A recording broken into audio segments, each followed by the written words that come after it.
В прошлом видео я рассказал, как ФСБ вербует людей внутри вашего окружения. Агентов, завербованных из среды, людей, которых сломали или купили. Сегодня поговорим о профессиональном внедрении, когда в вашу среду заходит не сломленный человек, а подготовленный оперативник. С легендой, с чистыми документами, с инструкциями из центрального аппарата. Я знаю, как это работает, потому что я это делал лично, в том числе за пределами России.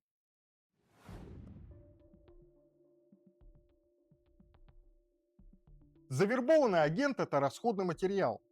Им не дорожат. Если его раскроют, система от него откажется. Скажет, мы его не знаем. Таких вы видели в прошлом видео. Профессионал – это другое. За ним стоит машина, легенда, прикрытие, чистые документы, инструктаж из центрального аппарата и так далее.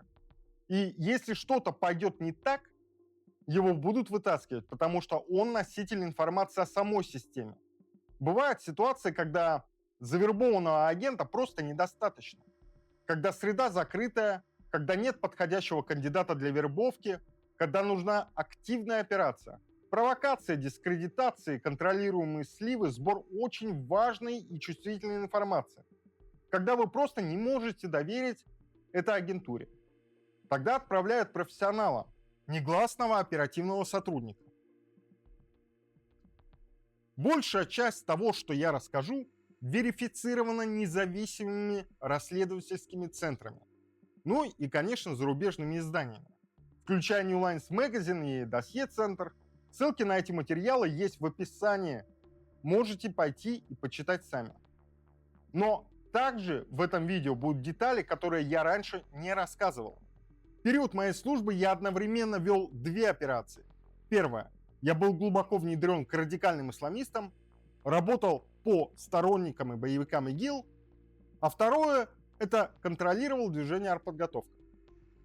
Входной точкой в артподготовку была Надежда Белова. Она не являлась агентом ФСБ, ее использовали в темную. Она была нашим контактом и входным билетом, чтобы приблизиться к остальным участникам. Это стандартная практика найти человека, через которого можно зайти в среду, не вызывая подозрений.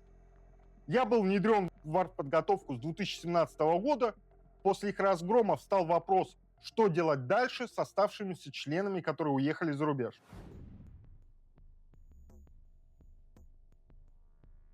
Было принято тогда решение о командировке во Францию, и перед вылетом стандартная процедура, мне выдали новое чистое мобильное устройство, никаких контактов коллег, никаких следов связи с системой. В зарубежных командировках мы всегда отправляемся с чистыми устройствами. Я получил инструкции от двух человек. Первый – это мой непосредственный начальник Рустам Галиакберов. Второй – из центрального аппарата Алексей Монастырев. Галиакберов сказал мне перед отъездом прямо и дословно: если ты не вернешься и решишь остаться за границей, ты вернешься домой в цинковом гробу. Мы тебе не простим. Пока что свои угрозы мое бывшее начальство реализовать не смогло.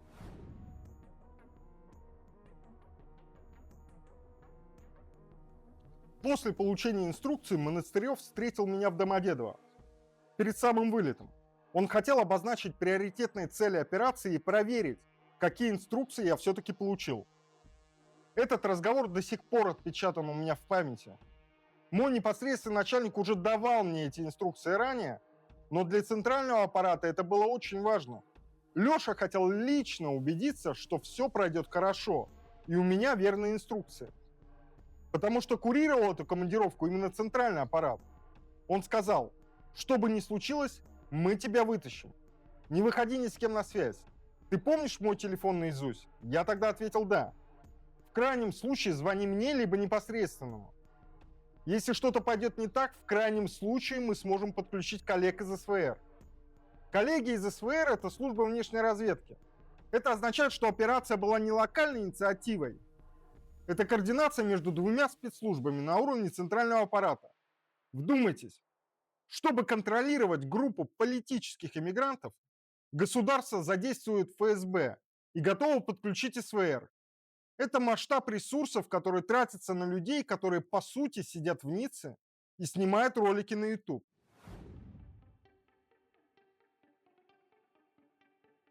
По прибытию в аэропорт Шарль-де-Голля я поехал на Лионский вокзал. И там произошел инцидент, который мог закончить мою командировку, не успев начаться. Здесь важен контекст. Я был глубоко внедрен в среду радикальных исламистов и выглядел соответствующе. Борода, усы сбритые по сунне. Для обычного человека я выглядел как типичный ваххабит. Именно этот образ мы использовали для легендирования в операции. По нескольким причинам. Сбрить бороду я тогда не мог, это разрушило бы внедрение и поставило под угрозу всю работу. Но одновременно этот образ идеально подходил и для легенды внутри артподготовки. Он объяснял, как я смог пережить разгром движения в России и не попасть под арест. Я стоял на Лионском вокзале, когда меня резко дернули за рюкзак. Оборачиваюсь, начинается потасовка, слышу крики, полиция. Подбегают вооруженные люди в форме. Это был скрытый патруль. Французская полиция тогда отрабатывала мусульманских радикалов. И я со своей внешностью идеально подходил под этот профиль. В тот момент я подумал, все, командировка закончена. Сейчас начнут проверять документы, вещи и выйдут на все остальное. Но нет, меня обыскали, узнали, что я из России и отпустили.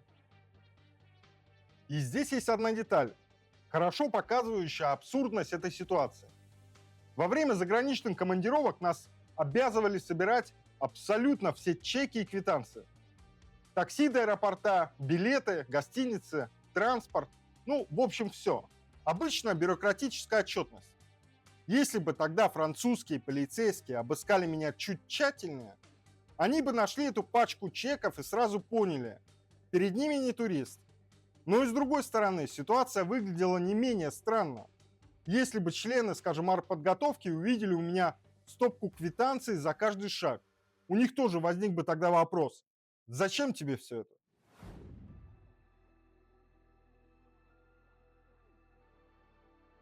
После этого я поехал в Ниццу.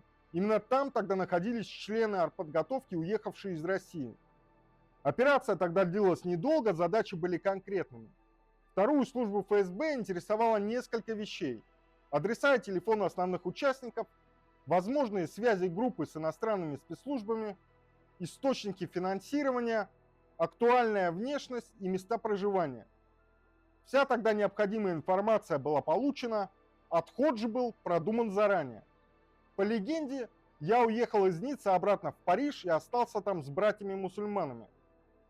Для членов артподготовки это выглядело абсолютно логично. Мусульманин уехал к своим в Париж.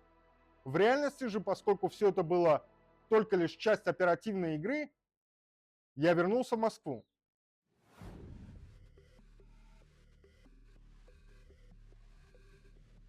После возвращения началось планирование следующих операций. Рассматривались новые командировки во Францию, некоторые мероприятия были уже гораздо более серьезные. Планировалось подбросить нескольким членам артподготовки флешки с конфиденциальной информацией и организовать контролируемую утечку данных. Расчет был на то, что французские спецслужбы обнаружат эти материалы и депортируют этих людей в Россию, как подозреваемых в шпионаже. Фактически речь шла уже не о сборе информации, а об активной операции на территории государства-члена НАТО и Евросоюза. Ни наблюдения, ни аналитика, ни сбор информации, а провокация с целью подставить конкретных людей и добиться их выдачи. Если бы эти люди попали во французскую систему правосудия, доказать, что все происходящее было оперативной игрой, оказалось бы крайне сложно.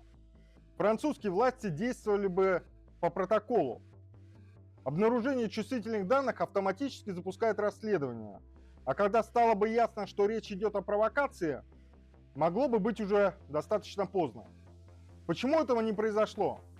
Потому что в конце 2020 года, после дезертирства, я связался с французской контрразведкой и передал им всю информацию. После этого операция была остановлена. Франция была не единственным направлением. Планировались командировки в Афганистан. Там нас интересовали полевые командиры и боевики. Я должен был под легендой периодически ездить туда и через местного контакта продавать боевикам оборудование. Прицелы, очки ночного видения, тепловизоры. Попутно собирая данные о боевиках и их контактах, численности, структуре. Что касается виз во Францию, проблем с их получением не возникало. Консульство находилось в Казани. У ФСБ есть люди, которые годами обеспечивают получение виз для оперативников. Я предоставил нужные документы, все остальное они сделали сами. И здесь я хочу сказать одну важную вещь о сегодняшних реалиях. Все ограничения, которые сегодня вводятся против россиян в Европе, визовые ограничения, проверки, запреты, они бесполезны против системы. Страдают от них активисты и преследуемые лица. А у самой структуры ФСБ проблем нет. Мы, как оперативники, периодически получали паспорта прикрытия, меняли фамилии и имена. Эти ограничения для системы не имеют никакого значения.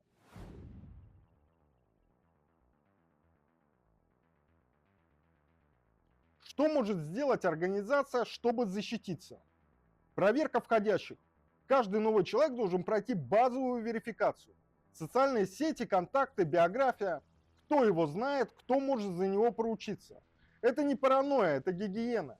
Разделение информации. Не каждый человек в вашем окружении должен знать все. Информация должна быть сегментирована. Доступ строго по уровням. Это базовый принцип безопасности. Ротация. Человек, который годами находится внутри организации, не берет на себя ответственность, это повод задать вопросы. Внутренний аудит. Периодическая проверка людей, которые уже внутри, не только новичков. Это неприятно, это создает напряжение, но альтернатива – скомпрометированная организация и посаженные люди.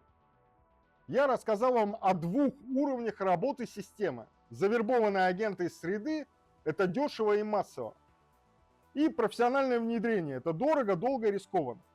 Но когда система решает, что цель того стоит, она не экономит. Ради группы политических иммигрантов в Ницце, которые снимали ролики на YouTube, была организована операция с участием центрального аппарата ФСБ с готовностью подключить СВР, с легендированием, с провокациями на территории суверенного государства.